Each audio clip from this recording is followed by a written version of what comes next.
مسکین پور شریف کے قریب ایک گاؤں تھا جس میں ایک لڑکا تھا غریب گھر کا، اور اس کے ذمے ماں باپ نے لگایا ہوا تھا کہ بس تم نے بکریاں چرانی ہیں۔ تو وہ 11-12 سال کا لڑکا تھا، صبح اٹھتا بکریاں لے کے جاتا، سارا دن بکریاں چراتا۔ بکریاں چرانا بہت مشکل کام ہوتا ہے، ایک تو گرمی ہوتی ہے، دھوپ میں بھاگنا پڑتا ہے، دوسرا کبھی کوئی بکری ادھر منہ مارتی ہے کوئی ادھر منہ مارتی ہے، تو ان کے پیچھے بھاگ بھاگ کے بندہ تھک جاتا ہے۔ اب یہ لڑکا گرمی کے اندر دھوپ میں ہر وقت بھاگ بھاگ کے نا رنگ کالا ہو گیا، جسم کمزور ہو گیا، پسینہ آتا تھا، ڈی ہائیڈریشن ہوتی تھی اور پینے کو پانی نہیں ملتا تھا۔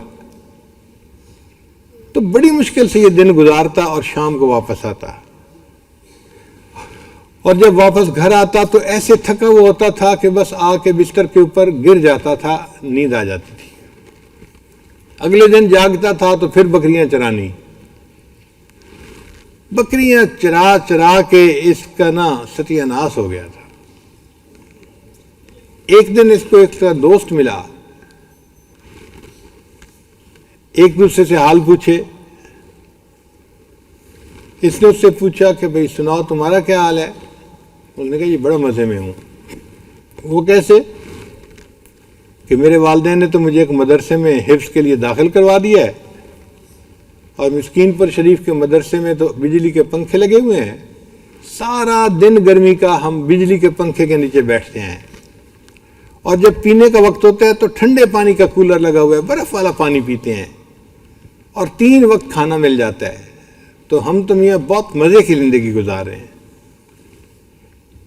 اس لڑکے نے کہا کہ یار میرا تو کوئی حال نہیں، میں تو سارا دن بکریاں چرا چرا کے تھک جاتا ہوں، اور میرا تو دل کرتا ہے میں سب کچھ چھوڑ چھاڑ کے کہیں بھاگ جاؤں۔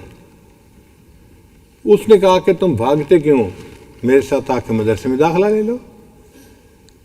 اس نے کہا تم مجھے لے جاؤ گے؟ اس نے کہا میں لے جاؤں گا اور اپنے استاد صاحب کو کہوں گا آپ کو داخلہ دے دیں۔ لو جی، اگلے دن یہ لڑکا اپنے ماں باپ سے بھاگ کے دوست کے ساتھ مدرسے پہنچ گیا۔ دوست نے مدرسے جا کے بتایا استاد جی میرا ایک پڑوسی ہے، اس کو ماں باپ نے میرے ساتھ بھیجا ہے، آپ اس کو داخلہ دے دیں۔ تو استاد مطمئن ہو گیا کہ چلو بھائی ماں باپ نے بھیجا ہے، اس کو داخلہ دے دیتے ہیں۔ انہوں نے داخلہ دے دیا۔ اب یہ جو بکریاں چرانے والا بچہ تھا، اس نے وہاں پر قرآن پاک یاد کرنا شروع کر دیا۔ اللہ کی شان دیکھیں کہ اتنا یہ ذہین تھا، اس کو خود بھی پتہ نہیں تھا کہ میں اتنا ذہین ہوں، اتنا اچھا سبق یاد کرتا، اس کی کوئی غلطی نہیں آتی تھی، اور پھر اس کی تجوید اتنی اچھی تھی کہ یہ پڑھتا تھا تو بس کوئل جیسی آواز اللہ نے اس کو دی ہوئی تھی۔ یہ پڑھتا تھا تو بس ساری کلاس کے لڑکے اس کا قرآن سنتے رہتے تھے، یہ کتنا اچھا پڑھتا ہے۔ اب جب امتحان ہوتا اس کے 100 میں سے 101، 100 میں سے 101 نمبر۔ ایک مرتبہ ہم وہیں مسکین پور شریف میں تھے، امتحان ہوا تو لسٹ لگی تو اس کے 101 نمبر تھے 100 میں سے۔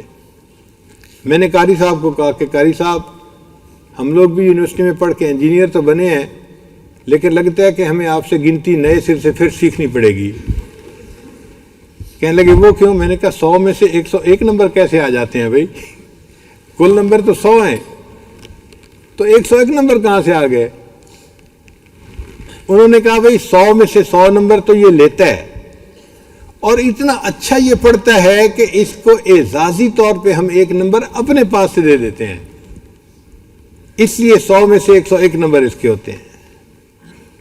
اور واقعی ایک دن ہم نے اس کو دیکھا اپنی آنکھوں سے، عصر کے بعد بچے پڑھ رہے تھے اور میں اپنے کمرے میں بیٹھا مراقبہ کر رہا تھا، اچانک سورہ یوسف پڑھنے کی آواز آئی۔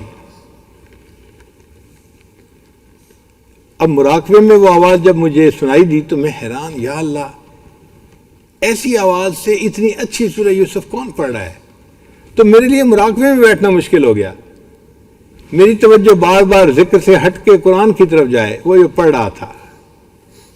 5-4 منٹ تو میں نے کوشش کی، پھر میں نے کہا کہ بھئی اس مراقبے کا کیا فائدہ۔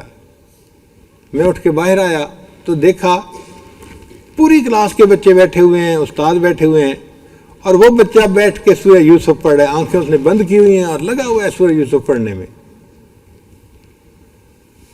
جو لوگ قریب سے راستہ گزر رہے تھے نا وہ بھی وہاں کھڑے ہو گئے، اور میں جو اپنے کمرے میں بیٹھ کے ذکر کر رہا تھا، معاملات کر رہا تھا، میں بھی چھوڑ کے وہاں پہنچ گیا۔ سارے لوگ اس کا قرآن سن رہے تھے، جب تک اس نے سورہ یوسف مکمل نہیں کی کوئی بندہ وہاں سے نہیں ہلا، اتنا اچھا قرآن پڑھتا تھا۔ خیر جب اس نے وفاق کا امتحان پاس کر لیا، حافظ بن گیا، تو اس نے اپنے استادوں سے مشورہ کیا کہ استاد جی مجھے کیا کرنا چاہیے؟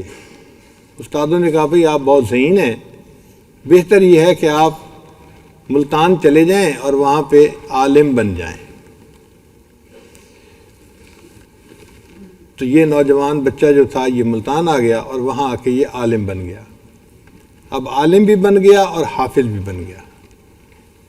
اللہ تعالیٰ کی شان دیکھیں، اب اس نے چونکہ امتحان دے دیے تھے تو اس کو واپس اپنے گاؤں جانا تھا، اور یہ ابھی بھی ڈر رہا تھا کہ میں گاؤں واپس جاؤں گا تو میرے والدین مجھے کہیں گے کہ تیرا کام ہے بکریاں چرانا، جاؤ پھر بکریاں چراؤ۔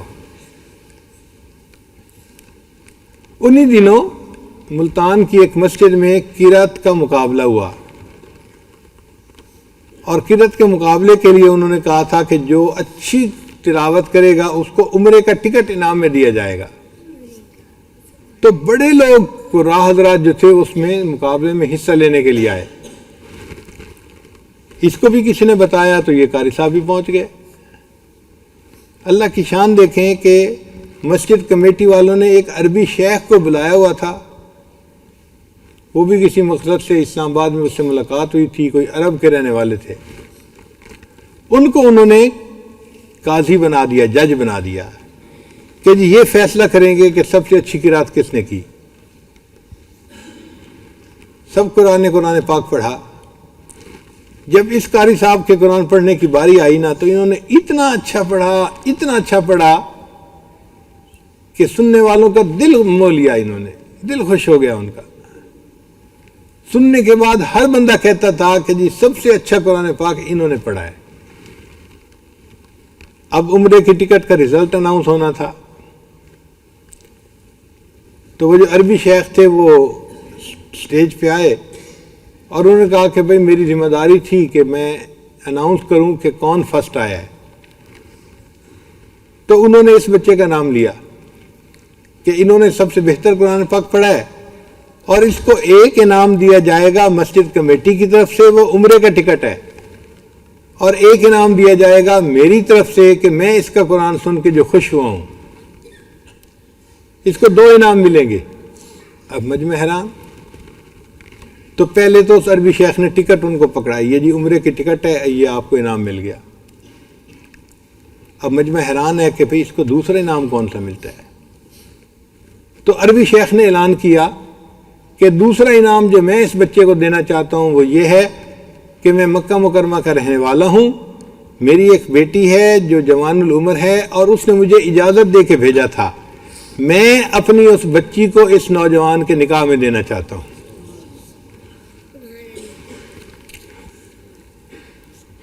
اس لڑکے نے اپنے استاد سے مشورہ کیا، استاد نے کہا تو دیہات کا رہنے والا ہے، تجھے کس نے رشتے دینے ہیں؟ تیری قسمت ہے، اگر عربی شیخ تجھے رشتہ دے رہا ہے تو قبول کر لے۔ لڑکے نے ہاں کر دی، اور اسی مجلس میں اس کا نکاح بھی پڑھا دیا گیا۔ اللہ کی شان دیکھیں کہ جب نکاح ہو گیا تو دوسرے دن عربی شیخ نے کہا بھئی اب آپ کا نکاح میری بیٹی سے ہو چکا ہے، اب آپ میرے ساتھ سعودی ایمبیسی چلیں۔ وہ اس کو لے کے اسلام آباد چلا گیا۔ جو سعودی ایمبیسیڈر تھا نا وہ اس عربی شیخ کا دوست تھا۔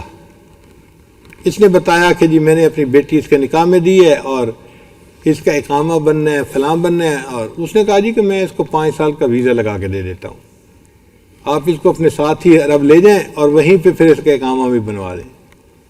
اللہ کی شان دیکھیں کہ وہ عربی شیخ جو تھا اس نے اس نوجوان کا ویزا لگوایا، پھر اس کی ٹکٹ بنوائی اور اپنے ساتھ اس کو لے کر مکہ مکرمہ چلا گیا۔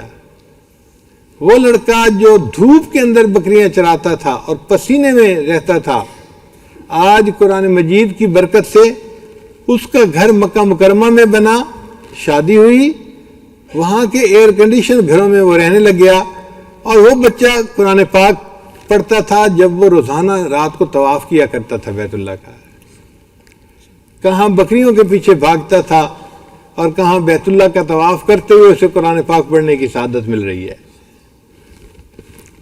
یہ ہوتا ہے پرجوش طالب علم کہ شوق ہوتا ہے اور وہ بندہ جو کام کرنا چاہتا ہے اس کو کر گزرتا ہے۔